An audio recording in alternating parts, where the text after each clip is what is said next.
Have you ever been conned?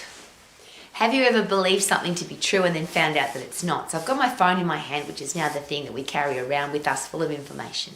Dr. Google, robots, experts, social media platforms, social media influencers that tell us stuff. How do we know that it's true? And if you believe it to be true and then find out that it's not true, what do you do then? And there's a great quote. I'm going to put this away because I like to use my own brain. How about you? The quote is, it's easier to be conned than to admit that you have been conned.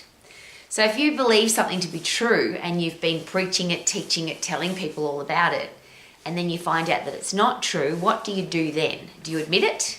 Hey, I was wrong, I made a mistake. Or that great quote now, I've doubled down, and we keep defending something even though we know that it's not true. Now, I'm sure you're not that person, and I really hope that we live in a world where people want to think for themselves, but it doesn't seem to be the case. Have you noticed? So one of the things that I'm really aware of, particularly because A, I'm an old lady, but B, I'm involved with education. And the big message at Max, our international college, is always learn to think for yourself, not be told what to think. So every time somebody tells me what to think or what to believe, or this is true, or this is a fact, or this is research, or I don't believe it. And it's not because it's not true. I just want to make sure that it is. So I don't go, oh, that must be true. I put it through a process. Does it make sense? Is it logical? Can I do that for the rest of my life?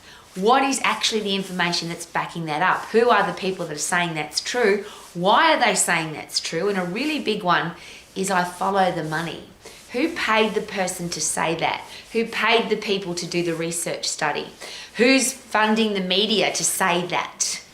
And that's not for any other reason. I'm not a conspiracy theorist. I'm not a weird, crazy person.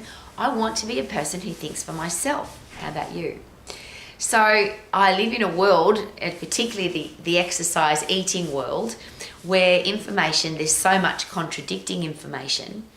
And things come and go. So for the 40 plus years that I've been an exercise professional, this is right, now it's wrong. This is true, now it's untrue. Do this, no, don't do that anymore because we were wrong, versus what actually works. And of course, the only way to work that out is to learn how the human body works. Because what hasn't changed?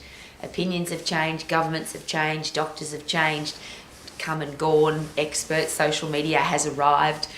But what hasn't changed is anatomy and physiology. It's a fixed science. So if you learn what the body's made of and how it works, then you can put everything through that filter. Is that how the endocrine hormonal system works? Is that how the central nervous system works? Is that how muscles and bones, is that how they connect? Is that a safe exercise based on how the human body works? And it's been a great tool and much help for me to make sure that I don't get conned. But one of the things that I'm very happy to admit is if I have been conned, if I have believed something, if everybody was doing it and I did it too, I'm very happy to say that I'm wrong, because I don't want to be the person that gets conned and then doesn't want to admit it. So I'll ask the question, how about you? We seem to be unhappy with I'm wrong, I made a mistake. But when you're an exercise professional, a parent, a teacher, a coach, a boss, or a leader, if you've got information that's going to screw somebody up, even if you believed it to be true, surely we have to admit that we were wrong and move on. So there's a lot of things in the exercise profession that we believe to be true. And I'll just rattle a few off. Breakfast is the most important meal of the day. You have to do 10,000 steps every day. You need to do 3 sets of 10, exercise for 20 minutes or 30 minutes or don't bother. Drink 8 glasses of water every day or 2 litres of water every day. Carbs make you fat. Fat makes you fat. This is your percentage of macronutrients that you have to eat. You have to take these supplements. There's a whole heap of information that people will argue about, not just to debate it and have a great conversation, but some people get really angry if you don't believe them. I have to get past that. I am in education, so I can't just believe somebody because they said it's true. And because I've been around for such a long time and because I am in education, I deal with a lot of experts, endocrinologists, cardiologists, orthopedic surgeons, psychologists, psychiatrists, brain surgeons, neurosurgeons, and they disagree. I've seen neurosurgeons go at each other about how the brain works and they're coming from a completely different point of view. I've seen cardiologists argue about what makes a healthy heart. what a good blood pressure is, whether or not you should have a 120 on 80 blood pressure, whether or not you should take statins. I've seen psychologists and psychiatrists argue very aggressively about what kind of pharmaceutical medication you should put somebody on if they've got some kind of mental health challenge.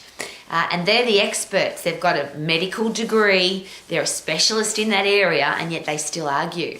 So I don't want to get caught in the middle of that argument. I don't want to believe that expert just because they're good looking or they've got 5 times more qualifications. I want to make sure that I know for myself. And I use that as a tongue-in-cheek, and it sounds like a joke.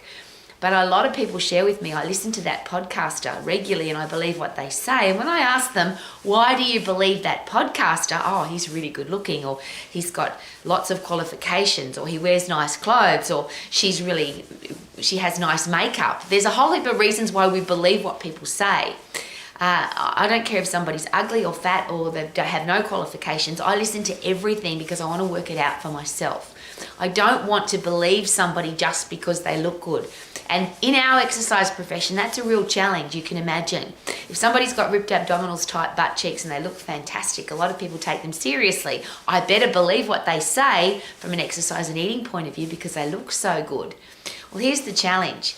Is it possible that there are people who have ripped abdominals and tight butt cheeks who are not very healthy, who are not very happy, who don't have they're not going to live for very long, or people that have been believed because of their ripped abdominals and tight butt cheeks and now they're dead because they were doing some stupid stuff with their human body? I'm being very confrontational for a reason. Our kids are being brought up in a world where they believe a robot, they believe social media, they believe a social media influencer, they believe somebody who's got ripped abdominals. Are we teaching our kids to be critical thinkers or to be believers of somebody else's opinion?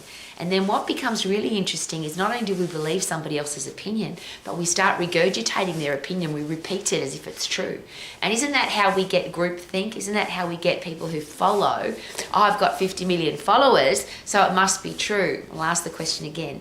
50 million people doing a dumb thing, is it possible that it's still a dumb thing? Just because people do it doesn't mean it's not stupid. So I don't want to be stupid, I don't want to be a follower. I want to think for myself, I want to be a critical thinker. So I'm healthy, fit and strong. I've got a brain that works effectively because I'm constantly forcing it to work effectively. And that of course is because I'm learning. So I'm standing in front of my library. But see, books are interesting. I believe an author of a book because they wrote a book. Anybody can write a book. I believe the podcaster, but anybody can do a podcast.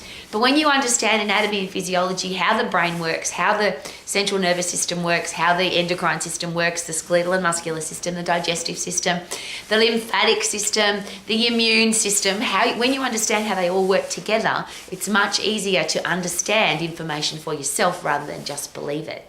So whether it's 10,000 steps or 8 glasses of water or 3 sets of 10 or breakfast is the most important meal of the day, if you believe those things, I always ask, why do you believe them? How do you know they're true? Have you studied and researched it for yourself? Because it's easier to be conned than it is to admit that you have been conned. I don't want to be that person.